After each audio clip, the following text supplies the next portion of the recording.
The Raven-Wing Darkshroud is an advanced modified land speeder topped with an ornamental statue that was taken from old Caliban when it was ripped apart by the warp. These statues imbued with mystical energies. This is the Darkshroud. Hey everybody, I'm Spoons Rattling, and welcome to another video covering the Raven-Wing Darkshroud, a classic Dark Angels unit from around the time of 6th edition, if I'm not mistaken. The Darkshroud comes in at 115 points. It has a standard land speeder profile of 14-inch move, toughness 8, a 3+ save, a 5+ invulnerable save, 10 wounds, leadership 6+, and OC 3. This is a fairly whatever sort of durability profile, as it isn't resilient to things like plasma guns or melt-a-guns, but is very resilient to small arms, and the large amount of wounds does help with that a little bit. In terms of ranged weapons, it's only got one. It has that pintle-mounted heavy bolter or assault cannon. The heavy bolter comes with sustained hits 1. It has 3 attacks, ballistic skill 3+, 36-inch range with strength 5, AP 1, and damage 2. A very standard profile and not very much to write home about. Or you can swap it out for the much cooler-looking assault cannon, which has devastating wounds with 6 attacks that hit on 3s, 24-inch range, strength 6, and AP 0 with damage 1. This is a fairly solid anti-horde, and I'd say is the better of the two options by quite a wide margin, given its greater volume of attacks, and the devastating wounds helps it punch up a little bit. It doesn't have a melee weapon past its close combat weapon, which is just 4 attacks that hit on 3s at strength 4, AP 0, and damage 1. Very, very bad melee, but I wouldn't expect anything more from a land speeder.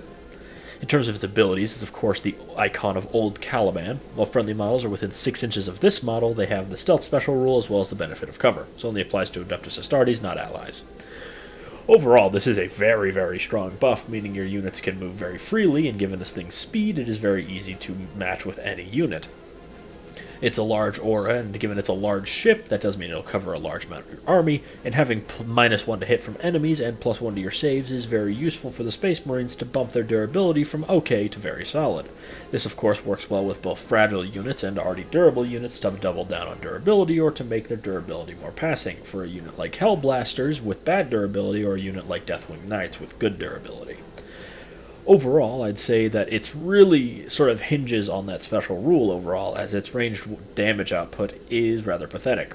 As we cover here, the Darkshroud, of course, has basically no damage output. It's 115 points, which is about the same cost as Hellblasters, and it shoots like a Nerf gun, basically.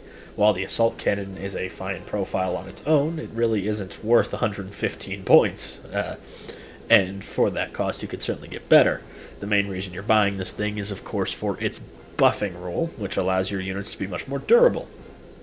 This is a strong combo piece, but also comes with a hefty price tag. 115 points, as I mentioned, gets you 5 Hellblasters, as well as some other units like, say, Jump Intercessors with points to spare, or Inner Circle Companions, which are majorly dangerous. However, this thing does work as a good combo ender in a sort of sense, where you have your big character and their deadly unit, and if you don't want them to be in a transport, for example, say it's Azrael and you want to be generating your CP, this guy could help keep Azrael's unit safe, especially doubling down with his 4+ invulnerable save ability. Though this sort of relinquishes it, or you know what, I'm just not going to bother saying that word. This sort of puts it into a niche position where you kind of have to have a specific unit that needs the durability buff to be worth it, and also still have 115 points spare. As I mentioned, you can get a lot for that. You can nearly get 2 units of scouts for that price, which could be instrumental in winning the objective game, which is certainly very, very important. Of course, there was the Stormraven combo, which was powerful, but again has been nerfed quite heavily given how expensive the Stormraven is, and the Iron Storm nerfs, which is unfortunate. And I'd say it's very much a niche option. If you have something that you are afraid is very vulnerable to getting blasted off the board, this is definitely something you could consider. This guy could stay out of line of sight to protect something, or, of course, it could soak up some fire itself. Its durability isn't great, but with its own durability buffs, it can be quite resilient to some kinds of fire, even anti-tank fire, given its -1 to hit. Overall, as I said, it is fairly middle of the road. Not necessarily a bad unit, but not necessarily a standout unit, which I'd say is what I'd want most units to be, really. But, of course, that's not how the game works. Anyways, I've been Spoons Rattling. I hope you enjoyed this video. Make sure to like, comment, and subscribe, and I'll see you all next time.